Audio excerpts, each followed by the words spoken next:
Bem-vindos ao podcast da Bosch, desta vez com temas que vão além da tecnologia. O meu nome é Sofia Ribeiro e hoje vamos falar sobre o potencial do nosso cérebro e como melhorar a nossa produtividade. É por isso que temos hoje connosco o Pedro Vieira, da Life Training, especialista em coaching, e o Tomás Xavier, um líder inspirador da Bosch, com quem vamos falar sobre como podemos usar melhor o nosso cérebro para atingir objetivos, tanto a nível pessoal como a nível profissional.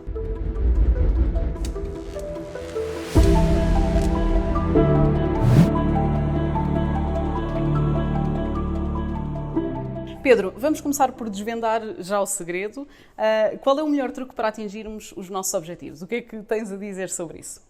Passa por gerir a mente, as emoções, não sei. Diz-nos. Vamos logo direto ao segredo. Eu acho que há muitos, mais do que truques, há estratégias que tendem a ajudar-nos a alcançar os nossos objetivos. A primeira delas é bastante óbvia, é conhecer os nossos objetivos. Tentar defini-los, pelo menos, não é? Mais do que defini-los, torná-los claros e presentes, porque muitas vezes no nosso dia-a-dia nós estamos a utilizar os nossos recursos, ou seja, estamos a fazer coisas, muitas coisas até, mas nem sempre temos assim como muito claro o que é que nós estamos a procurar alcançar. E no domínio das organizações, muitas vezes temos objetivos que nos são apresentados, e torná-los nossos é uma primeira estratégia muito poderosa. E uma das coisas que a mim me tem interessado muito ao longo dos anos, nomeadamente a trabalhar com equipas nas organizações e nas equipas desportivas, é que nós muitas vezes ignoramos esse passo. Partimos do princípio que, como a organização tem certos objetivos definidos, o departamento tem certos objetivos definidos, o colaborador até por inerência tem alguns objetivos que são expectáveis que sejam alcançados, não é? A sua performance vai ser avaliada em função desses objetivos. Passamos por cima de uma das perguntas mais simples que se podem fazer, que é o que é que eu quero, o que é que eu realmente quero, quais são as minhas intenções e depois de ter as intenções clarificadas, quais são os meus objetivos na prática. E eu acredito em coaching, isso claro que é uma pergunta muito importante de ser feita, logo de início, não é? Sempre que alguém me pede ajuda, uma das primeiras questões é o que é que tu queres alcançar? E acredito que esse é um primeiro passo, é uma primeira estratégia que depois de nós olharmos para ela, ela parece muito óbvia, só que depois quando exploramos se de facto na nossa vida estamos a aplicar e a viver esta estratégia, muitas vezes descobrimos que não. E portanto, esse acho que é assim, o primeiro passo. Se lhe quisermos chamar um truque, é um belo de um truque. E depois, para o atingir, existem ferramentas, eventualmente estratégias para isso acontecer, não é? Certo. Depois de nós sabermos exatamente aquilo que queremos, temos que começar a olhar para os nossos recursos. Quais são os recursos que temos à nossa disposição? Porque muitas vezes acabamos em situações onde temos um objetivo que não é passível de ser alcançado com os recursos que temos à nossa disposição. E aí entra em ação uma coisa muito importante, para mim muito importante, que é o desenvolvimento pessoal, que é pensar em como desenvolver os meus recursos para que possa mais facilmente alcançar os meus objetivos. Como eu trabalho tanto no mundo das empresas como no mundo do desporto, não é? No mundo do desporto isto parece bastante óbvio, não é? Um atleta que diz, o meu objetivo é tirar 10 segundos ao meu tempo aos 1000 metros. Ele a seguir vai olhar para os seus recursos, a velocidade, a resistência, a flexibilidade, a força, e ele pode chegar à conclusão que não tem recursos suficientes. Então depois entra num plano de treino, não é? Como é que eu aumento a minha força? Como é que eu aumento a minha flexibilidade? Quando nós transpomos isto para o mundo das empresas, não é assim tão direto, porque os recursos que usamos nas empresas parecem ser assim um bocadinho mais vagos e abstratos. Portanto, é decisivo aprender a entender quais são os recursos que nós utilizamos. O maior dos recursos que utilizamos dentro das organizações é a nossa capacidade de comunicação. Não é? Porque, sobretudo, em organizações com muitas pessoas, aquilo a que nós chamamos de liderança, não é mais do que a arte de manter boas conversas informadas, conversas esclarecidas. E que às vezes é posto um bocadinho de lado e desconsiderado, não é? Certo. Portanto, começar a desenvolver a nossa capacidade de comunicação, a nossa capacidade de entregar e receber comunicação, é uma das estratégias mais importantes e decisivas. E que acho que poucas pessoas, embora ao longo do tempo nós vamos naturalmente aprendendo a comunicar de forma diferente e eventualmente até melhor, mas poucas pessoas fazem isso de forma assim muito deliberada. Muitas pessoas entram têm como intenção alcançar um determinado objetivo e dizem, ok, para eu conseguir isto eu vou ter que aprender a comunicar melhor. para poder ser mais influente, para poder expressar melhor, para poder mais facilmente entrar em colaboração com os meus colegas, com as minhas FIAs, com os meus clientes. Poucas pessoas fazem isto assim de uma forma muito deliberada. E Tomás, não sei, como líder deves concordar que a comunicação é chave. A 100%. Ou seja, comunicar, desde logo, comunicar os objetivos. É a primeira tarefa de um líder. Não só vamos fazer isto, mas porquê é que vamos fazer isto e o que é que tu podes fazer para ajudar a fazer isto. Depois, quando estamos no meio das situações, e vai acontecer sempre uma altura em que tudo está complicado, em que ninguém sabe a direção para onde há de seguir. Nessa altura a comunicação tem que ser clara, concreta, sucinta e adequada. Eu ainda no outro dia estava a dar um exemplo de uma pessoa que estávamos a ter um problema gigantesco com o cliente e ela envia um e-mail a dizer: olha, a situação está completamente destruída para além da humanidade, tenha um bom dia. No fim do e-mail. Não é o que o cliente quer ouvir. O cliente quer uma mensagem curta e direta a dizer: nós estamos a endereçar o problema e assim que tivermos a mais vaga informação que melhore a situação, vamos comunicar-lhe isto. Ponto. Sem gentilezas, sem grandes confusões. Ao mesmo tempo, quando já temos uma relação de intimidade com alguém, intimidade ou intimidade relacional à vontade, escusamos de estar, como lembro-me de uma pessoa que sempre que envia um e-mail assim: espero que este e-mail o encontre bem. E eu assim: tu viste-me há bocadinho, porquê é que me estás a enviar um e-mail a dizer espero que este e-mail o encontre bem? Ponto. Ou seja, adequar esta comunicação. Depois, também é muito importante na parte da comunicação a empatia, ou seja, que nós empatizemos com as pessoas e com as dificuldades que elas estão a sentir na tarefa que lhes foi colocada. Ou seja, compreender do lado de dentro e ao lado qual é a dificuldade e o que é que nós podemos fazer para ajudá-la a progredir e ultrapassar aquele obstáculo. E a última coisa que eu vou só dizer é dar um conceito que é o ownership, e até há um livro que eu gosto muito de um autor americano que é o Jocko Willink, que é o Extreme Ownership, que é: se algo aconteceu foi porque estava na tua mão fazer acontecer. Se algo não aconteceu, ou se algo aconteceu de forma errada, quer dizer que tu não fizeste o que era necessário para evitar que isso aconteça. E transmitir este conceito de ownership para cada uma das pessoas. Na tarefa mais complexa e na tarefa mais simples. É sempre transmitir a importância e a relevância daquilo que vai ser feito. Isso vai também promover um bocadinho a autonomia do colaborador, não é? Obviamente. E nós estamos a contratar colaboradores que saibam pensar. Cá está, voltamos à temática do cérebro. Porque eu tinha um chefe meu espanhol que dizia: não é nada pior que um tonto motivado. Ou seja, isto porquê? Porque um tonto motivado vai arranjar maneira de fazer asneira. Sempre. Porquê? Porque o cérebro humano é assim. Ele, quando se coloca num objetivo, ele não tem um botão de tilt a dizer: tu não podes fazer isto. Não, ele vai insistir até conseguir. Portanto, uma pessoa que saiba pensar e que tenha autonomia para agir, vai sempre encontrar uma maneira de fazer acontecer. O nosso objetivo como líderes é garantir que é feito dentro das regras, que é feito tendencialmente ao objetivo que nós traçamos e, preferencialmente, traçar este objetivo em conjunto. O objetivo não é top-down, o objetivo é together, ou seja, olha, nós temos este objetivo. Conto contigo para juntos alcançarmos este objetivo? Sim, pronto, tenho o teu buy-in, tenho o teu envolvimento neste objetivo, vamos atrás dele. E quando alcançarmos o objetivo, vai ser bom para a empresa, vai ser bom para o líder e vai ser muito bom para o colaborador, porque ele fez parte da realização deste objetivo. E vai se sentir motivado, naturalmente. Existem palavras cerebralmente erradas e certas para um melhor desempenho de uma pessoa? Existem algumas palavras que tendem a colocar-nos mais facilmente na direção certa, não é? E em coaching nós procuramos estar particularmente atentos às palavras que utilizamos, porque, por um lado, as palavras ajudam-nos a entender melhor o que está a acontecer com aquela pessoa, não é? Porque as palavras acabam por exteriorizar aquilo que nós pensamos e sentimos. Mas as palavras também têm muito poder. A partir do momento que elas são verbalizadas, elas também geram certas consequências, não é? Por exemplo, quando nós temos um colaborador que se foca muito em tentar fazer as coisas, nós conseguimos ao final de um tempo entender que o objetivo deste colaborador é a tentativa. E, embora isso às vezes possa ser legítimo, até nos tira um bocadinho de pressão, sobretudo quando estamos a fazer coisas pela primeira vez, às vezes para não nos pressionarmos, eu tenho que acertar logo. Ok, na primeira vez eu só estou a tentar, mas há um momento em que o objetivo passa a ser fazer, conseguir, alcançar.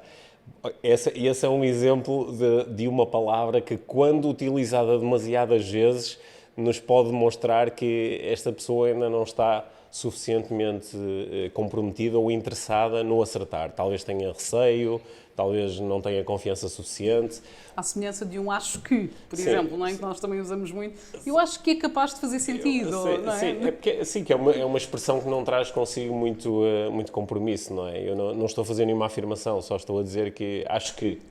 E claro que às vezes isso pode ser interessante e até pode ser realmente uma exteriorização do que está a acontecer comigo. Isto não é uma coisa muito fundamentada, é só uma pequena opinião, ou é um acho que. Mas outras vezes, nomeadamente quando estamos a tomar decisões, há que ir um pouquinho mais à frente, não é? E fazer afirmações com base naquilo que nós pensamos e estudamos.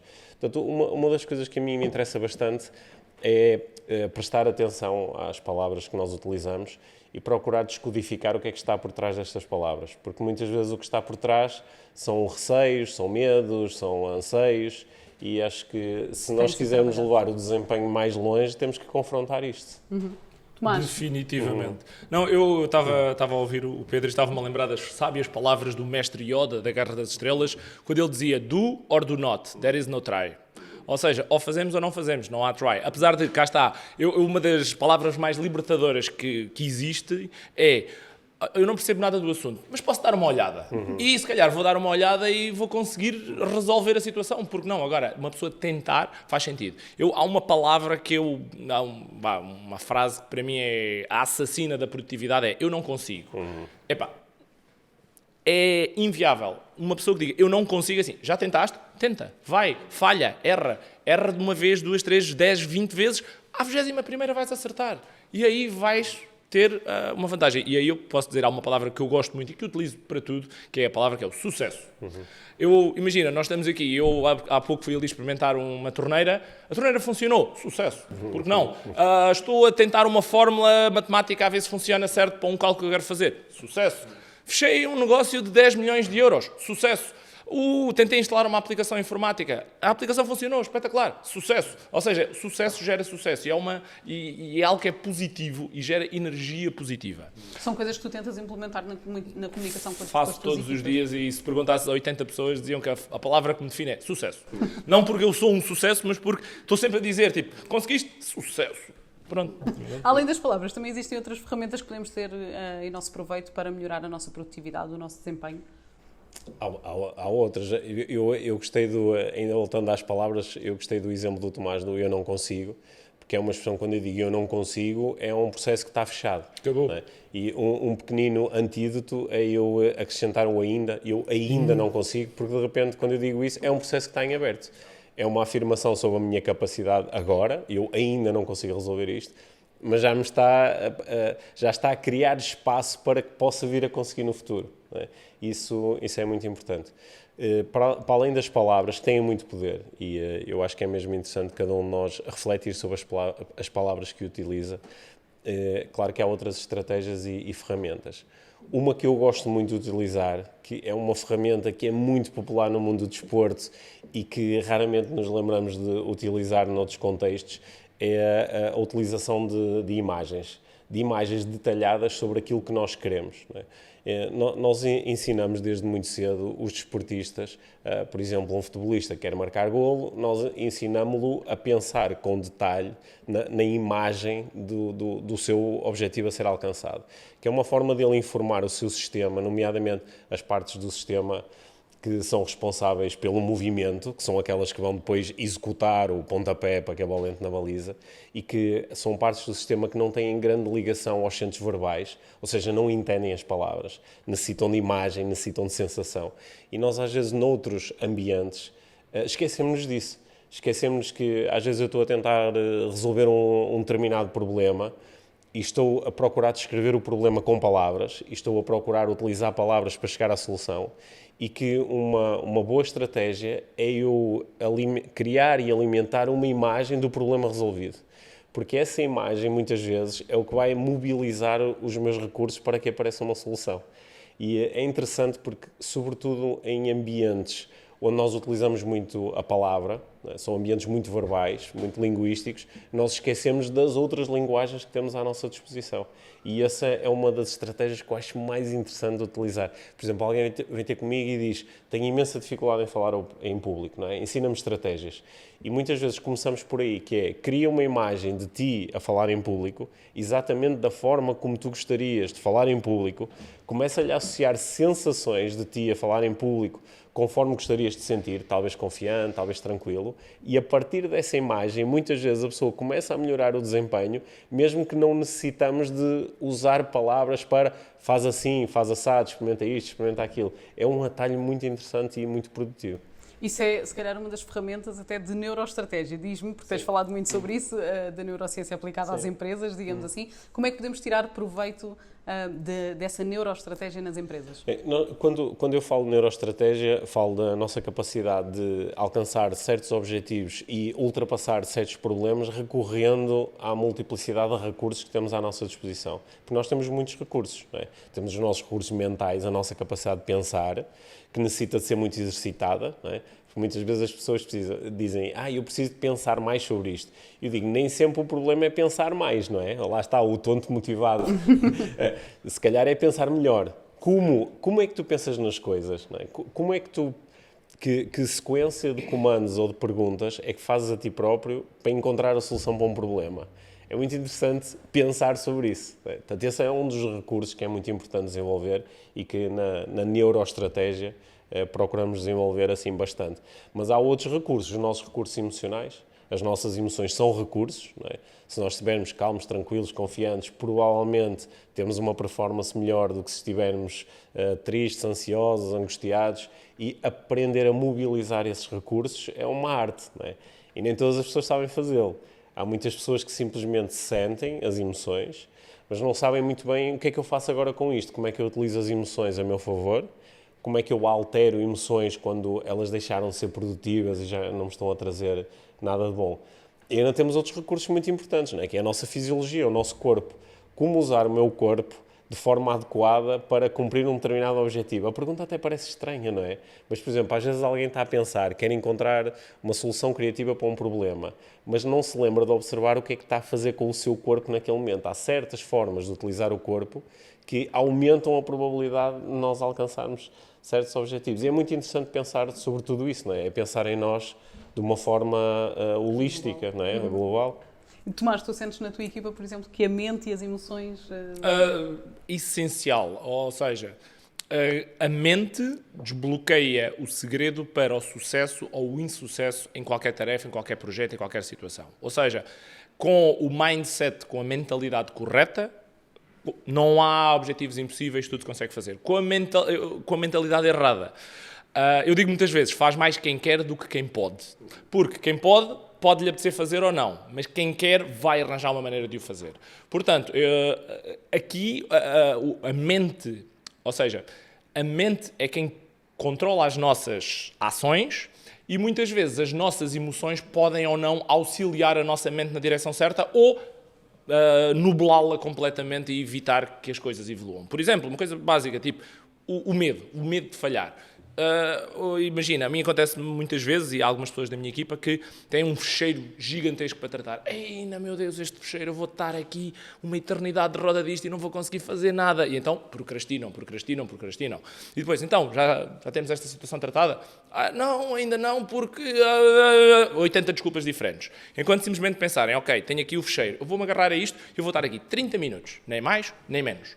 Eu estou a enganar a minha mente para evitar a emoção medo e quando se agarrar ao fecheiro, se calhar ao fim de uma hora ainda estão de roda do fecheiro, mas já estão a gostar. E aí, em vez de haver a emoção medo de falhar, já temos a emoção de conquista. Eu estou a conquistar este fecheiro. E se calhar ao fim de 2 horas acabou e a tarefa está resolvida, ao fim de 2 horas, literalmente, quando, com o medo, andaram 3 ou 4 dias a procrastinar aquela situação. Portanto, cá está, usar as emoções para, digamos, auxiliar a mente a resolver os problemas. E quando existem desafios ou obstáculos, como esses que estás a dizer, como é que ultrapassamos? Qual é a melhor forma de ultrapassar? Bem, cada pessoa vai ter a sua estratégia, mas eu diria, acima de tudo, há uma expressão que eu utilizo muitas vezes, e muitas vezes até quebra o gelo quando alguém chega, ai, temos aqui um problemão com esta situação, eu digo assim, bem, como diria Jack o Estripador, vamos por partes.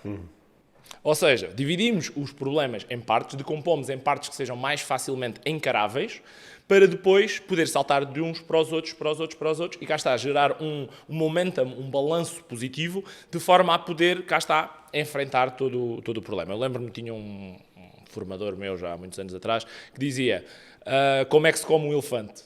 Corta-se o elefante às postas. Pronto. E é exatamente isto, é partir o elefante às postas. E depois, uma coisa que eu acho essencial, e eu digo, eu não me levanto da cama sem ter um plano. Ou seja, fazer sempre um plano para aquilo que nós queremos fazer. Um plano pode ser algo tão simples como escrever 1, 2, 3, 4, 5, 6, 7, sequencialmente. Mas a partir do momento em que temos um plano, temos confiança para avançar com aquele plano. E que temos algo no qual nos podemos apoiar. Não é simplesmente vamos atirar-nos contra o problema e ver o que é que acontece aí. Tudo isto são algumas pequenas estratégias que podemos usar para enfrentar situações grandes. Mas depois como é que lidamos com a frustração, Pedro? Bem, a frustração, enquanto um estado emocional, pode-nos ser muito útil, não é? Porque a frustração normalmente indica-nos que há uma coisa importante e que nós não estamos a conseguir alcançar, não é? Nós não ficamos frustrados com coisas que nos interessam pouco. E, nesse sentido, podemos acolher a frustração como está aqui a acontecer alguma coisa importante. A frustração é um lembrete de que se calhar está na hora de fazer diferente, ou se calhar está na hora de obter ajuda, ou se calhar está na hora aqui de mobilizar mais uns recursos, porque a frustração não é muito agradável, não é? A própria palavra é uma palavra negativa, sim, não é? Sim, embora enquanto recurso seja muito importante. A maior parte dos estados emocionais que nós designamos de negativos no sentido em que são desconfortáveis, nós não gostamos dele, não é? Por exemplo, o Tomás estava a falar do medo. Quando nós sentimos medo, não dizemos, ai, que bom estar a sentir medo, não é? É uma experiência desconfortável. Mas o medo traz-nos um tipo de mensagem. Eu tenho medo de falhar porque... não é? Porque estou interessado em acertar, ou porque quero ser reconhecido pelas boas coisas que faço, ou porque não quero lidar com certas consequências. Portanto, nesse sentido, o medo, a frustração, a ansiedade, embora não sejam experiências agradáveis, elas estão-nos a comunicar algo de importante. Nós podemos ficar presos a essas emoções e continuar a alimentá-las, e portanto medo, cada vez mais medo, não é? Ansiedade, cada vez mais ansiedade, ou então dizer, ok, eu estou-me a sentir ansioso porquê? Não é? A ansiedade normalmente acontece quando eu penso no futuro de uma forma negativa, que é, pois, eu estou a ficar ansioso porque estou a imaginar que amanhã as coisas vão correr mal, ou estou a ficar ansioso porque estou a imaginar que o meu chefe vai ficar descontente com esta situação. Ok, então o que é que eu posso fazer agora para que não venha a enfrentar esse futuro, ou para me preparar melhor para esse futuro? Portanto, eu aprendi, tem-me sido útil, não é? Quando essas emoções chegam, porque chegam todos os dias, acolhê-las e dizer, olha, obrigado, não é? Está aqui uma informação importante, o que é que eu vou fazer com isto? Não é? Ainda uma coisa que eu gostava de acrescentar aqui em relação ao que o Tomás disse sobre os problemas, parti-los em pedaços que sejam mais fáceis de gerir é muito importante. Caso contrário, não é? As coisas parecem-nos demasiado grandes. Eu, por exemplo, lembro-me quando tive a oportunidade de começar a trabalhar com ultramaratonistas que faziam provas de 200, 300, 400 km, eu perguntava-lhes como é que tu consegues, como é que tu pensas numa prova de 200 km. Não é? E todos me dão a mesma resposta. Tu nunca sequer vais começar se estiveres a pensar nisso. Porque se tu pensares nos 200 km, por muito que tu treines, vai-te parecer ser uma coisa horrível. Tu pensas aí no primeiro quilómetro, ou pensas nos primeiros 100 metros, e depois fazes o primeiro quilómetro e depois fazes ali o que é que está a acontecer, como é que me estou a sentir, onde é que é o próximo quilómetro, onde é que é o próximo abastecimento, e vais fazendo isso aos poucos. Agora, há uma questão que é muito importante e nós nem sempre abordamos, que é: qual é a importância para mim de resolver este problema? Ou seja, qual é a razão por trás de resolver este problema? Porque eu acho que às vezes nós nos agarramos a certos problemas porque no fundo, nós também não queremos resolvê-los. No fundo, eles não são assim tão importantes para nós. Então chega qualquer coisa e diz, ei, que grande problema. Que é como quem diz, agora até tenho aqui um escape para simplesmente deixar isto. Porquê é que eu não fiz isto? Porque surgiu um problema. Mas quando as coisas são mesmo importantes para nós e nós conseguimos entender a razão pela qual é importante para mim, para a equipa, para a organização ultrapassar este problema, então aí começamos a mobilizar os recursos. Por isso uma pergunta que às vezes eu gosto de fazer a mim próprio, quando surge um problema, é: o que é que eu tenho a ganhar em resolver este problema? Qual é realmente a importância deste problema? E às vezes a resposta é, este problema de facto não é relevante, nós não precisamos de resolver todos os problemas do mundo, não é? E selecionar quais os problemas realmente chave onde nós queremos colocar a nossa atenção, eu acho que é muito importante Era também. o tal desconstruir que o Tomás falava há pouco, não é? E também não nos esquecer do princípio de Pareto, que é dos 80-20, ou seja, 20% do nosso esforço dá-nos 80% dos nossos resultados e 80% dos nossos resultados advém de 20% do esforço. Ok, acho que disse a mesma coisa, mas pronto. Na prática é focar-nos naquilo que realmente interessa. Um exemplo, eu no outro dia andei consumido com uma coisa e aquilo é qualquer coisa como, e olhando friamente, é qualquer coisa como 2% da nossa faturação. E depois eu tenho ao lado clientes que são 20% da nossa faturação e eu não me estou a consumir por causa deles. Portanto, dar às coisas a importância que elas devem ter. E eu digo muitas vezes, e as pessoas, ou seja, as pessoas relevam aquilo que querem relevar. Ou seja, para uma pessoa, eu olhar para ele de lado não é nada, e para outra pessoa olho para ele de lado e imediatamente é uma ofensa gigantesca que está ali a ser feita, uma dívida de sangue que é ali criada. Eu olho de lado, se calhar estava a pensar noutra coisa qualquer, mas cá está, as pessoas dão às coisas a importância que querem dar. Portanto, vamos relevar as coisas importantes, os verdadeiros problemas, e às vezes também é uma opção dizer, olha, isto na verdade não é um problema, é algo que, se necessário deixar cair, que se deixa cair e fica feito. Muito bem. Eu vou ter que deixar a nossa conversa por agora. Esta conversa dava para horas, não é? Há várias coisas a dizer sobre o potencial do nosso cérebro, mas vamos ter mesmo de ficar por aqui. Não perca, o próximo episódio está para breve. Venham ouvir falar de muitos temas além da tecnologia.